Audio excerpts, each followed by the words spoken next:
Good morning, everyone. Uh, in a Good pre- morning, ma'am. Good morning. In our previous class, we have studied about what is our system of election, in which we have studied about general election, when elections are held in the all the constituencies at the same time. Either the day will be the same, or within the few days only, the elections are being held. Then they are called as general election. And about by-election also we have read.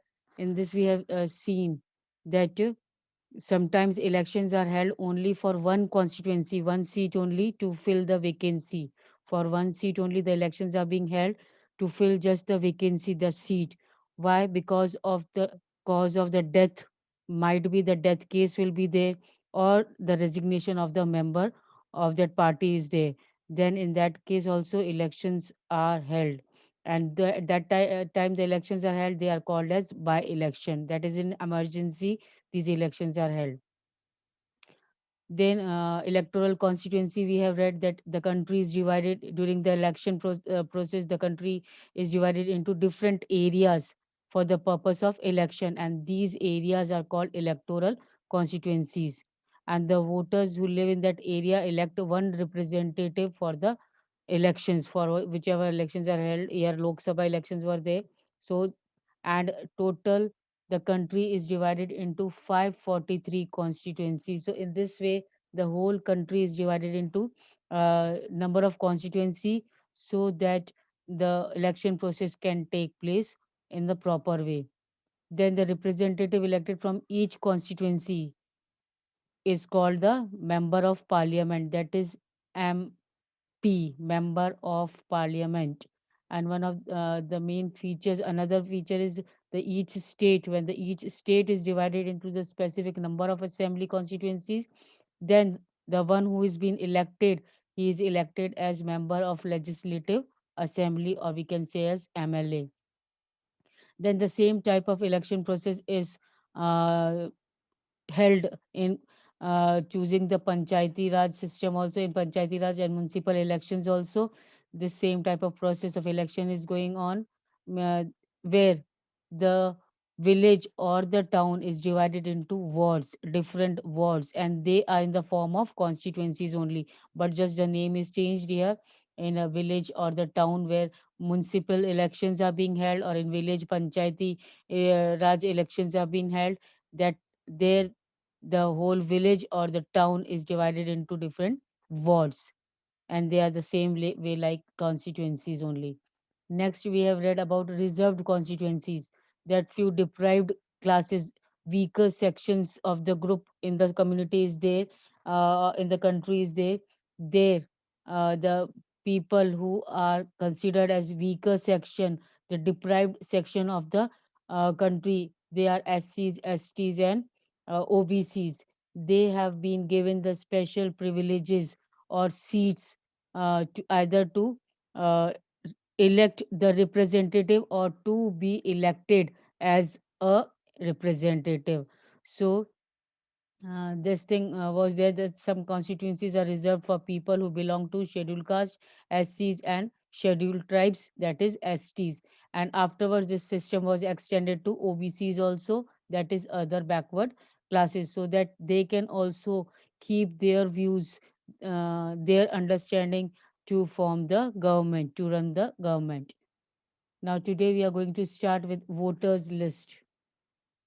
Now, once the constituencies are decided, that how many constituencies the country is to be divided into, how many constituencies, once this thing is being decided, then the next step is to decide who can and who cannot vote.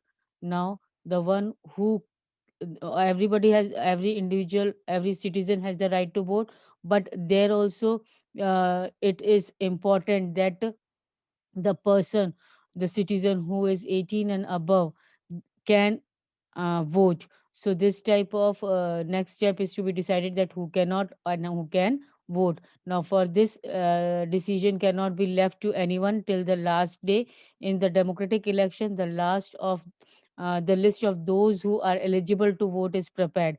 Now, for this, you often see that the from whenever the elections are being held, the people official people roam about with the list of the people in the hand, who has to vote and who has to vote, and a slip is given uh, on their name, who the member of that particular family who has to go and cast the vote. So this type of list is prepared for the people who are eligible to vote, who can vote, and is prepared much before the elections and given to everyone. And this list is officially called the electoral roll. And this list, which is prepared much before the elections of the voters, it is called as electoral roll. You can underline this.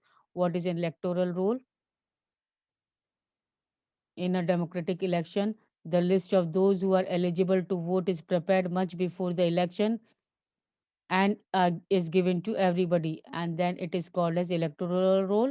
And in commonly we can call it a voter list, because sometimes you might have heard from the mouth of your parents or your elder brothers and sisters, ke, my name is not there in the voter list, or your name is there in the voters list. So in common it is called as voters list.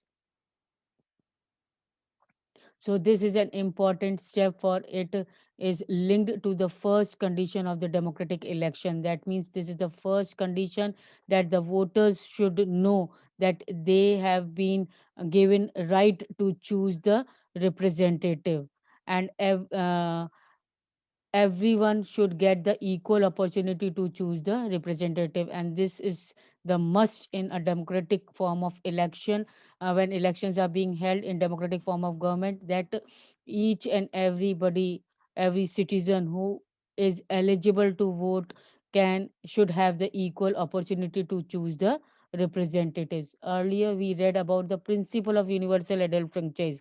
Now what is the principle of universal adult franchise? That every person, every adult 18 and above has the right to vote, plus each vote have equal value. So same thing here only, that the principle of universal adult franchise, in practice it means, what is this principle of universal adult franchise means that every one should have one vote, and each vote should have equal value. Nobody should be denied the right to vote without a good reason. Mean no person, no citizen who is capable to vote should not be denied, should not be refused to give or to cast his vote. So no one should be denied the right to vote without the good reason. The good reason should be there, then only that person is refused to cast the vote from his or her side. But if he is capable or she is capable enough, he is 18 and above, then nobody can refuse to cast the vote. Then different citizens differ from one another in many ways. Some are rich, some are poor, some are highly educated, some are not so educated or not educated at all. Some are kind, others are not so kind, but all of them are human beings and with their own needs and views. And that is why all of them deserve to have the equal say in decision that affect them. That means which decision will affect them? The making of the government, and when they will form the government, when they will choose the government, the representatives who will form the government, their decision will be very much important on behalf of these citizens, whether they are rich or poor, whether they are kind or cruel, whether they are educated or non-educated. Everybody is vote is very much important in a democratic form of government. And that is why all of them deserve to have the equal say. That means they have the equal opportunity to give their decisions, that who will form the government, which party will form the government, or which candidate will stand on their behalf. Now, in our country, all citizens aged 18 years and above can vote in the election. So, in our country, this age limit is there, that 18 and above. First and foremost thing, he or she should be the citizen of India.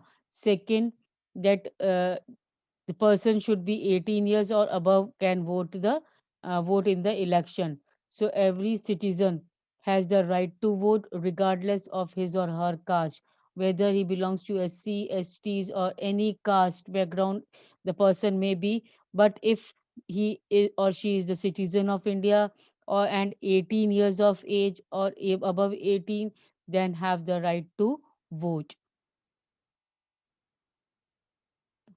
So here the caste, religion, or gender does not matter, but the thing matters is the citizenship of India and the age limit, that is 18 and above.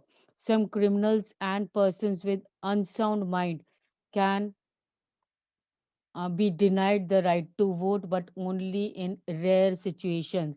So now, who is denied, who is refused to cast the vote? Now, the one who are criminals and the person with unsound mind, means they are not proper in their mindset, then they are denied to vote, to cast the vote, and that too in special situations only, when they are not able to follow anything. The insane people, uh, the mentally retarded people, if in very rare situation they are not able to follow anything, they are mentally not prepared to choose the candidate, to choose the representative, then they can be denied, or the person of the criminal background can be denied, but in rare situation. It is the responsibility of the government to get the names of all the eligible voters put on the voters list. As the new persons attain voting age, names are added to the voters list. Now, as and when first voters list is prepared and all the names of the eligible voters, those who are 18 and above, the names are there, and those who are the new voters, that means now becoming 18, now had reached 18 age, or now then their names also should be added in the voters list. Names of those who move out of the place, or those who are dead or deleted, uh, dead are deleted, that means the names of those person who are not no more alive now, their names are deleted, their names are cancelled from the voter list, and the new names which of which the people of 18 who have reached the age of 18, their names have been now included in the voter list. So whose names are to be included or added in the voters list? The new person attain voting age, names are added in the voter list, and whose names are removed?